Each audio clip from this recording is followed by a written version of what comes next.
You have to be comfortable being uncomfortable.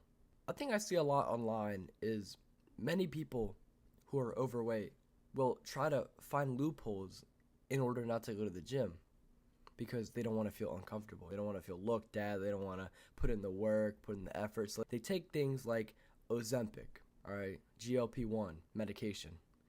And I feel like why waste that effort and that money and not go to the gym, right? Because the gym doesn't just help you build a better physique or help you build a better mental health. It also helps you with discipline, helps you with socialization, helps you with camaraderie if you go with another person or people.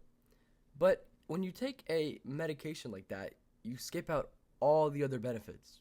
You get straight to the reward instead of having to work for it like many other people. Now, I'm not shaming anybody because it's not my life. I don't really care what you do with your life. I'm just saying, why skip all that, skip the journey, skip the transformation, and just get instant gratification? Well, not instant, but compared to the journey it takes to lose weight, pretty instant. And this is another similarity to the steroid community because a lot of times on social media, I see a lot of young men, young teens asking people who are on gear, hey, should I take this? Should I take that? What cycle should I be running? And I'm like, bro, you haven't even maxed out your frame for your age. You don't really max out till 10 or more years of lifting. So why would you hop on gear when you haven't achieved peak natty physique? Because really, when you hop on gear, you take years off of your life. I watched Coach Greg Doucette. He said if he would go back in time and not take gear, if it would add on another 10 or 15 years to his life. And I think a lot of these people aren't comfortable waiting for the reward instead of getting instant gratification because they just don't want to wait. They don't want to take the time and effort to do it. Because a man who likes walking will walk further than the man who likes the destination. And I feel like so many people, even without the fitness in their life, they want instant gratification. They're not willing to work for it. They're not willing to be uncomfortable to gain or achieve an award or a reward. Because it's just so normalized now to find these loopholes, find these ways to think outside the box, to not have to do these things that really would benefit you in the long run than getting just a reward. You ever play a video game and you're like Elden Ring, you're progressing, you're leveling up, and you beat the boss a couple times. Oh, I can't beat the boss. Keep retrying, keep leveling up, find better weapons, or find better Ashes of War. And then after the fourth or fifth attempt, you finally beat them. That's kind of how it is in real life.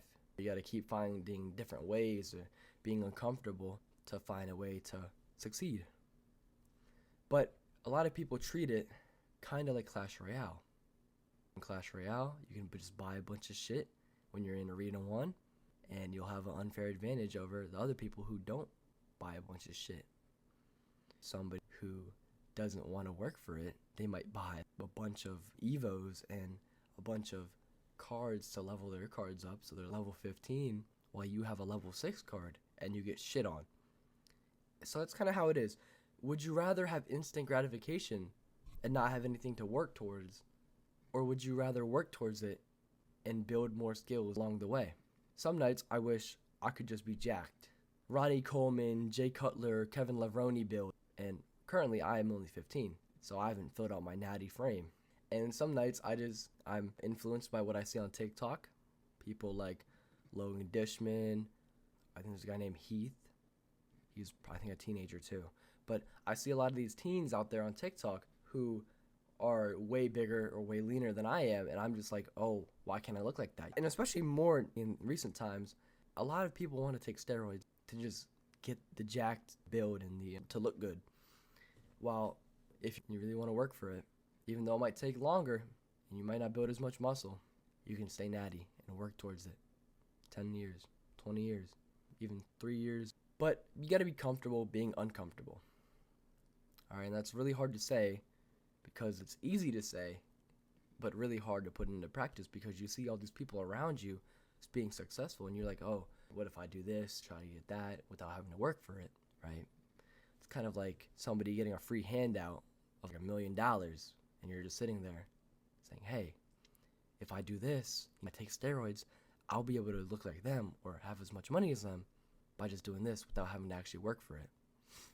And I think that if you do decide to work for it, the reward of you knowing that you were able to work for it and you didn't take any shortcuts will be way better than just getting it handed to you, essentially, on a silver platter. Because life is not a just straight along road. Some people start out with better cars. Some people start out walking on the road of life.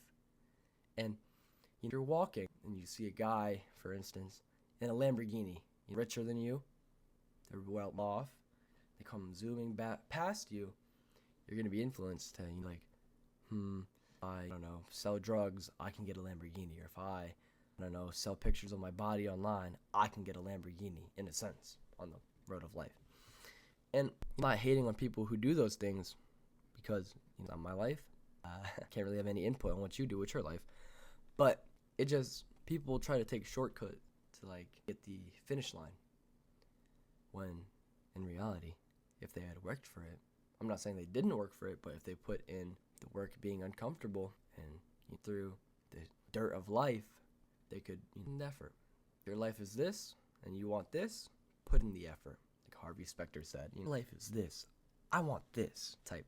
But what I'm trying to say is that you're not gonna be able to have instant gratification in everything you do. You're gonna have to put in the work for it. If you want a job promotion, you're gonna stay later, you got more shifts, and who knows, you might get that job promotion. Same thing with the gym. You wanna get jacked, you gotta eat right, sleep right, lift right, all that, and you'll get jacked. So you can't just to have it and stay comfortable. Ice doesn't melt till it's taken out of the freezer. So you won't become who you are or who you want to be until you leave your comfort zone. I think a lot of people, they just don't want to do things because they're scared of rejection, or they're scared of how people might perceive them. From personal experience, I joined football. I was fucking scared. Didn't want to mess up because a 15-year-old dude compared to people who've played their whole lives, and I've never played once except on Madden. It's pretty scary. Pretty nerve-wracking to be at that big of a disadvantage. But I still tried it out. I figured it wasn't for me, and that's okay. It was uncomfortable, but I still pushed past that. I stepped out of my comfort zone, and I did it. You might have quit, but I still did it. And compared to the people who just stay in their comfort zone and don't try to venture out at all, I would say, okay with being uncomfortable. And that doesn't just have to be with sports. It can be with anything. If you want to, I don't know, take up a hobby like pottery, but you don't have any equipment, so you go and join is it an art studio near you, and they have classes, and you go there and you're like, oh, I've never done this before. You don't know what I'm doing. But you still go and you still learn how to do it, and you still do it in front of other people, even when you're scared. I think that you grow more than just buying pre-made ceramics off the internet because you're too scared to go in and learn pottery. But people, they just are incapable of doing that, and that's okay, because not everybody is going to have the same belief in themselves that you do. So, okay to take it at your own pace. You get step by step. I'm not saying you have to jump off a diving board in a way and dive fully into it. You can, at the 1-foot diving board, and then work up to the 10 feet diving board in a way. Because I think a lot of people, it's easy to say this, but not everybody has the same upbringing in life. People have more trauma or more, less access to certain resources people might have. In reality, we're not the same. Nobody is the same as somebody else. I'm not going to be the same as you. I'm not going to be the same as Mr. Beast. I'm not going to be the same as Ray Lewis. Okay with that. Because at the end of the day, I tried. I did my all. If it wasn't for me, I'm not going to do it. But that doesn't still mean that I don't try things, especially in the lifting community. You go, you might not see results in the first couple weeks, you keep going, turns into a year, start seeing gains, and then it's poof, daily routine. So, yeah, just be uncomfortable. I think you learn a lot from being uncomfortable. I think you should step outside of your comfort zone every so often, because your life is just this, I recommend you have it, uncomfortable, and it'll help you. So, solitude. But yeah, to put this into words, as much as I could. I've been trying to perfect script on this, bit. I really didn't know how to phrase it, but I think I got my idea out as much as I could. So, go risk doing YouTube. Do YouTube. A lot of people told me, you're doing it. Hobby I have, so just making videos, kind of getting my thoughts out there. Staying uncomfortable, and don't let anybody stop you.